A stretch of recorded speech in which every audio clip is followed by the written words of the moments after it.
கர்த்தருடைய மகா பரிசுத்த நாமம் உயர்த்தப்படுவதாக. 1 சாமுவேல் 25 6 உமக்கு சமாதானமும் உம்முடைய வீட்டுக்கு சமாதானமும் உமக்கு உண்டான எல்லாவற்றிற்கும் சமாதானமும் உண்டாவதாக என்று அங்கு நாம் வாசிக்கிறோம். நாம் ஒவ்வொருவருடைய வாழ்க்கையிலும் தெய்வ சமாதானத்தை விரும்புகிறோம்.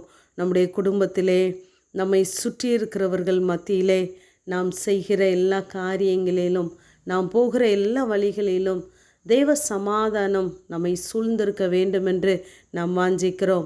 அப்படிப்பட்ட தெய்வ சமாதானத்தை தேவன் நமக்கு இந்த நாளிலே தந்தருள்வாராக. அந்த தெய்வ சமாதானம் நம்மிடத்திலே நிலைத்திருப்பதோடு மாத்திரமல்ல, அது நம்மிடத்திலே ஒவ்வொரு நாளும் பெருகுகிறதா இருப்பதாக. தேவன் நமக்கு தருகிற தெய்வ சமாதானம் நம்மிலே பெருக வேண்டுமென்றால் நாம் கர்த்தரை அறிகிற அறிவிலே வளர வேண்டுமென்று வேதம் சொல்லுகிறது. கர்த்தரை அறிகிற அறிவிலே நாம் வளரும் பொழுது தேவ கிருபையும் சமாதானமும் நம்மிலே பெருகுமாம். இதை சங்கீதக்காரன் சொல்லும் பொழுது 119 சங்கீதம் 165 நாம் வாசித்து பார்க்கும் பொழுது, உம்முடைய வேதத்தை நேசிக்கிறவர்களுக்கு மிகுந்த சமாதானம் உண்டு, அவர்களுக்கு இடரல் இல்லை என்று வாசிக்கிறோம். நாம் கர்த்தரையும் கர்த்தருடைய வார்த்தையையும் ஒவ்வொரு நாளும் நேசித்து வாசிப்போமானால் சமாதானத்திற்கு மேல் மிகுந்த சமாதானம் நமக்குண்டாம். நமக்கு இடரல் இல்லை. நாம் செய்கிற எந்த காரியமும் இடறி போகாதபடி அதை பாதுகாக்க தேவனுடைய வார்த்தை போதுமானதாகவே இருக்கிறது. ஆகவே ஒவ்வொரு நாளும் தெய்வ வார்த்தையை நாம் நேசித்து வாசிக்கிறவர்களாக இருக்க வேண்டும்.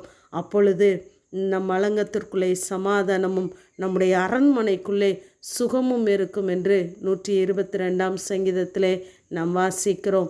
இப்படிப்பட்ட தெய்வ சமாதானம் நம்மிலே ஒவ்வொரு நாளும் பெருகுகிறதா இருக்க வேண்டும். இந்த சமாதானம் நம்மிலே உண்டாக வேண்டும் என்றால் தேவன் நம்மோடு கூட இருக்கிறவராக இருக்க வேண்டும். அநேக நேரங்களிலே சூழ்நிலைகள் மாறும் பொழுது நம்முடைய சமாதானமும் மாறிப்போய் விடுகிறது. ஆனால் நமக்கு நேராய் கர்த்தருடைய வார்த்தை வருமானால் அந்த வார்த்தை நம்மை பலப்படுத்துகிறதாய், நம்மை சமாதானத்திற்கு ஏதுவாய் நடத்துகிறதாய் இருக்கிறது.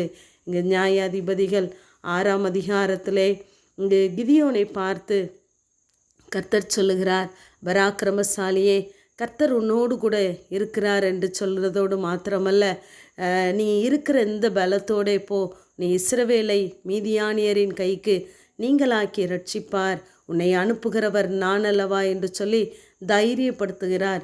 ஆனாலும் இந்த கிதியோன் அதற்கு இடங்கொடாதபடி மறுபடியுமாய் சொல்லுகிறான், இதோ மனாசேயில் என் குடும்பம் மிகவும் எளியது, என் தகப்பன் வீட்டாரில் நான் எல்லாரிலும் சிறியவன் என்று மறு உத்தரவு சொல்லுகிறான். நாமும் அநேக நேரங்களிலே தேவனுடைய வார்த்தையை நம்பாதபடி தேவன் நம்மோடு கூட இருக்கிறார் என்ற நினைவை மறந்து நாம் அநேக கேள்விகளை கேட்கிறோம். இது என்னால் முடியாது, என்னால் எப்படி முடியும் சூழ்நிலைகளை பார்க்கிறோம். ஆனால் அதற்கு பின்பும் கர்த்தர் சொல்லுகிறார், நான் உன்னோடு கூட இருப்பேன், நீ ஒரு மனுஷனை முறியடிக்கிறது போல மீதியானியரை முறியடிப்பாய் என்று அங்கு வாக்கு கொடுத்து அவனை தேற்றுவதாக நாம் பார்க்கிறோம்.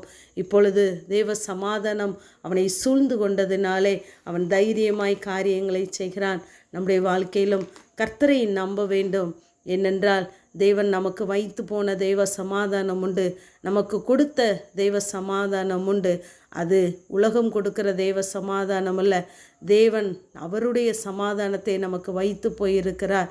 ஆகவே நாம் கலங்காமலும் பயப்படாமலும் இருக்க வேண்டும் என்று யோவான் 14 அதிகாரம் 27 வாசிக்கிறோம்.